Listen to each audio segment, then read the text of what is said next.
যখন আপনার মেয়েকে বিয়ে দিবেন তাকে শেখান তার ঘরের গোপনীয়তা শুধু তার এবং তার স্বামীর মধ্যে থাকবে। তাকে শেখান স্বামীর সঙ্গে কথায় জেদ না করতে, কারণ জেদ তাকেই প্রথমে ধ্বংস করবে। তাকে শেখান স্বামীর পরিবারের প্রতি যত্নশীল হতে এবং তাদের সম্মান করতে।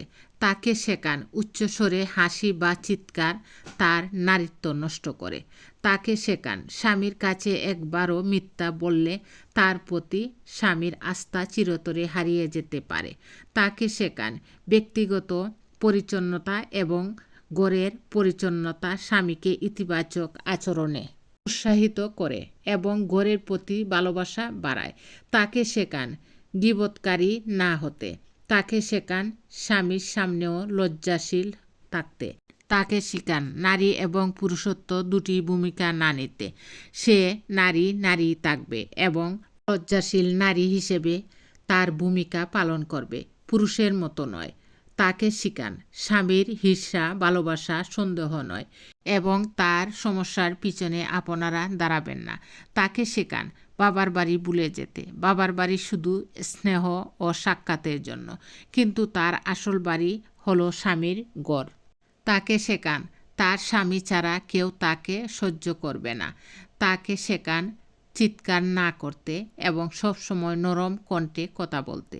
তাকে শেখান আল্লাহর নির্দেশে স্বামীর উপর কর্তৃত্ব, নিজের মতামত বা কথা জোর করে চাপিয়ে না দিতে। তাকে শেখান প্রতিটি ঝগড়ায় তালাক শব্দটি মুখে না আনতে।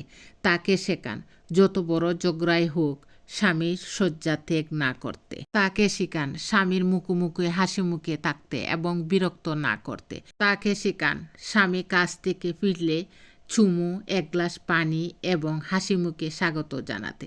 তাকে শেখান স্বামীর অসুস্থতা বা বিপদের সময় তাকে ছেড়ে না যেতে। তাকে শেখান আপনারা সবসময় তার পাশে আছেন, কিন্তু প্রতিটি ঝগড়ায় রাগ করে স্বামীর ঘর ছেড়ে যাওয়া যাবে না। তাকে শেখান তার নারীত্ব দিয়ে সে একটি হিংস্র সিংহকেও বশ করতে পারে, কিন্তু জেদ করে নিজেকেই ভাঙবে। তাকে শেখান কথিত নারী মুক্তি শয়তানের ফাঁদ এবং রাস্তায় সাজগুজ করে বের হওয়া তাকে জাহান্নামে নিয়ে যাবে। তাকে শেখান সে যেন নারী হয়, তার ঘরের রানী হয়, পরিবার পরিচালনা করে, তাদের মধ্যে ভালোবাসা, স্নেহ এবং দয়া বপন করে।